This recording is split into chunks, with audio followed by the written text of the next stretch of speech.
A very wise old lady once told me, if you have your health, you have everything. Lose your health, and there isn't enough money in all the world to make life good or to make you feel like life is worth living.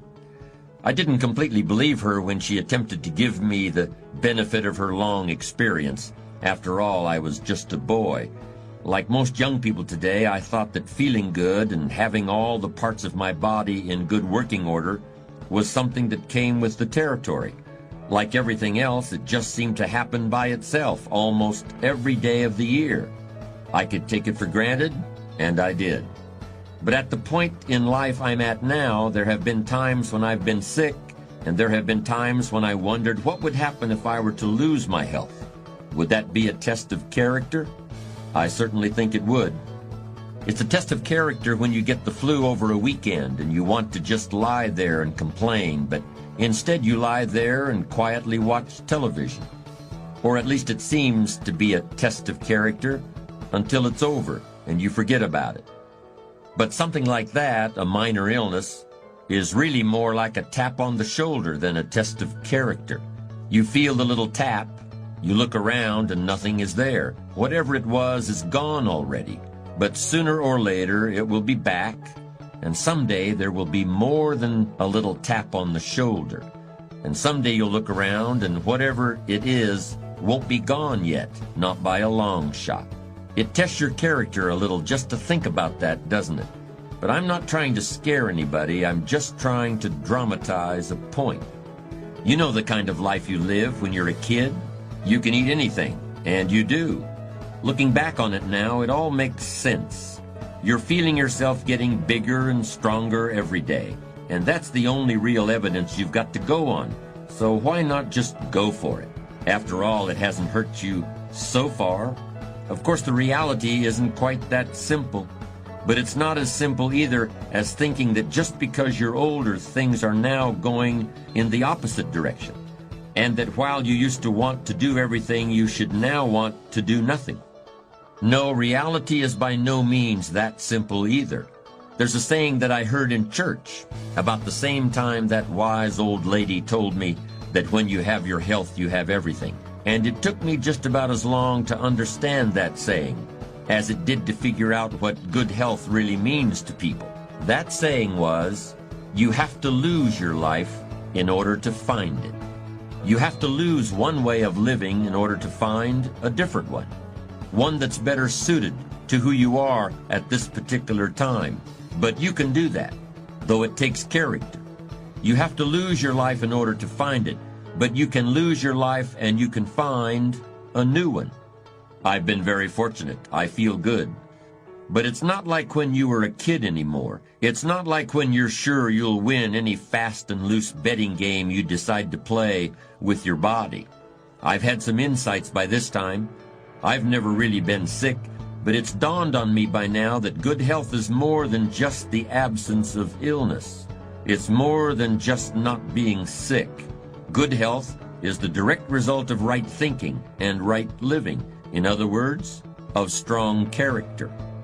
A buddy told me about his old football coach, who always used to tell the boys on the team that the most important thing they could do for themselves as a team playing football and as individuals playing the game of life was to develop what he referred to as a healthy attitude. Sure, they had to do push-ups, they had to tackle a dummy and push the blocking sled, but if they didn't do it with a healthy attitude, then as far as this old coach was concerned, they were just so much dead weight, pushing around just so much more dead weight. Well, they were young and strong, but you know, what church and that wise old lady couldn't make me understand, I first began to think about a little when I heard about that old coach's emphasis on having a healthy attitude. It was different from just a strong body. It had something to do with that, but it had something to do with character as well, a healthy attitude. That's like knowing that in order to go from point A to point B, you have to walk a straight line and not veer away or get distracted by things that might seem pleasant for a moment, but really don't contribute to your well-being, or as the coach might have said, to the good of the team that's depending on you. You've got to go straight up and down the field. You can't go sideways, just because the hot dogs and soda pop are over there, to say nothing of the cheerleaders. That sort of distraction is for after the game, if ever. And not being able to keep to the task is unhealthy thinking, and bad attitude, and weak character. I used to think all that was cornball stuff. Now I still think it's cornball, but also important and even true. Your attitude, the slant you put on things, the way you lean into life or back away from it, is all part of your character. And if you're in life for the long run, you're going to need strength and endurance for that, which also derives in part from your character, at least when you get past the age of 17 or 18. In order to live a long time and to be well throughout, you have to be an athlete of health, a real long-distance runner. And anybody who's ever even just watched the Olympics on television knows that character is an important part of running. So while health may never have seemed like a quality of character to you, I hope you're starting to see that it truly is one. It's hard to think clearly, to feel confident and strong and decisive and wise if you're short of breath when you stand up after a long spell of sitting down in a chair, to cite an extreme example, and to cite some examples that are less extreme. How can you hope to make the right decisions about where to go with your career, about what to buy and what to sell, about approaching that new client, or about calling on that old friend, if your pants are too tight, or if the middle button keeps popping open on the jacket of your business suit? But here's the good news. I say you don't have to believe every scare story that comes over the news and television telling you not to eat this or that because of what statistics say has happened in X number of cases. You don't have to make yourself crazy because of what too much of something tasty or greasy or sweet does to laboratory rats. Because you don't have to become a health fanatic to understand that some things, in big amounts, really aren't good for you. It was a Greek philosopher of the classic age who said that we should all do all things in moderation and nothing in excess. That's a principle you should definitely apply to your lifestyle. It can't hurt to have an ice cream cone every now and then, a little sweet to reward you for a job well done, a little something to take the sour taste out of your mouth on a bad day. But don't go gobbling ice cream by the quart and following that up with a pack of cigarettes and a fifth of rye whiskey. There are people who do just that, but it's a one-way ticket to the wrecker's yard. So is driving yourself crazy about health, however. So remember the principle: moderation in all things, nothing to excess. Worry and stress are as bad for your heart as a high cholesterol count. That's been proven pretty convincingly, especially by a long-term study in Finland, in which two groups of men were asked to follow very different diets over a period of years. The first group could eat and drink anything they wanted, let the chips fall where they may. The second group was watched closely. Everything they ate was recorded and evaluated. No eggs, butter, or cheese, no coffee, just herbal tea. No meat, but macrobiotic pasta was permissible. Which group had the more casualties? You make the call.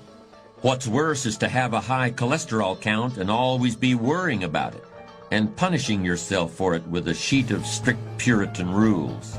It's much easier to just follow moderation in all things. That way, health really is a function of character rather than the calculator. Yes, go easy on the food and drink. Go easy on the rules, too. Take, for example, the man who was a real fitness nut, even before it was really popular. Every day he did his free weight workout, and then he ran 5 miles. Every day he ate the right foods, every day for 25 years. From the time he was 18 until he was 43, he drank a glass of carrot juice and watched the nightly business report on his exercycle. That was where he died of a heart attack at 43. There's also the experience of a wealthy woman who became a follower of a man who preached long life and perfect health through diet. She gave him large amounts of money and faithfully adhered to all his food-related instructions until he died. and at an early age. She never would allow his name to be mentioned in her presence again. That may be why I've forgotten his name, although not the poetic justice of his passing on. A doctor friend of mine, a cardiologist, a man of good judgment who is very unlikely to be swayed by fads and fashions in healthcare or anything else, explained it all to me this way. You have to understand who you are and how you are made. In other words, you have to understand your character, physical, mental, and emotional. Not everybody is made to run a marathon or climb mountains or play defensive tackle for the Chicago Bears. Not everybody's got the physical or mental equipment to be a truck driver or a rocket scientist or a traveling salesman. Each of these people is used to different levels of activity. Each taxes his body in different ways, and each needs to eat and relax in different ways too. One person might be able to smoke cigars or a pipe or cigarettes in moderate amount, where another man would fall ill from even casual light indulgence in tobacco. One man can hold his liquor while another can't keep it down. Some people can run for hours, but they can't sit still. Whatever the particulars of your physical constitution and whatever the current condition of your character, there's one thing I can say immediately and with complete assurance. If you've let yourself get seriously out of shape, and if you're engaging in behaviors that are blatantly self-destructive, you're going to find it very difficult to respect yourself, and you're going to make it nearly impossible for others to respect you. This is just a fact of life in today's world and in today's system of values. Recently, I saw an obviously wealthy man pull up at the entrance of his country club in a limousine. He needed 2 flunkies to pry him out of the car. Even the valet parkers exchanged smirking glances. Unfortunately, this man was born in the wrong century, because even I, who enjoy steak and potatoes as much as anyone, could see he was making some bad choices from the menu and probably elsewhere as well. If you want success, if you want to lead, and you wouldn't be listening to me now if you were anything less than a success-oriented individual whose ambitions are not going to be held back by the hand that fate has dealt him or the place that fortune finds him, you must embrace the received lifestyle of the times. Being in good physical shape is a big part of good health as we see it now. A young woman of my acquaintance was close to 30, and, well, a bit of a marshmallow. She smoked a little, ate what she pleased, and never gave too much thought to her looks, which she was losing, or her health, because she still had it. Then one day the doctors told this young mother of 2 that she had a heart condition. She was informed that she would have to take pills for the rest of her life and never exert herself again. No strenuous sports, no excitement, no unnecessary stress. Though she was not even at the beginning of middle age, she was being sentenced to a spectator's seat at the games of life. She thought about what the doctors told her for a few days, looked at her children and husband and friends, and decided that enough was enough. Just what was it supposed to mean to be alive? She threw away those pills. She changed her diet. She started lifting weights and took long, vigorous walks in the morning. She toned up. She bought a new wardrobe and joined the workforce. 5 years after she was told by medical science that her active life was over, this picture of health now enjoys a successful, executive-level career in the burgeoning and fast-moving field of computers and information science. Good health can only raise your esteem, your standing and respect in the eyes of other people. Good health may give your character and ambition every advantage and put you in the way of the good things in life that come along.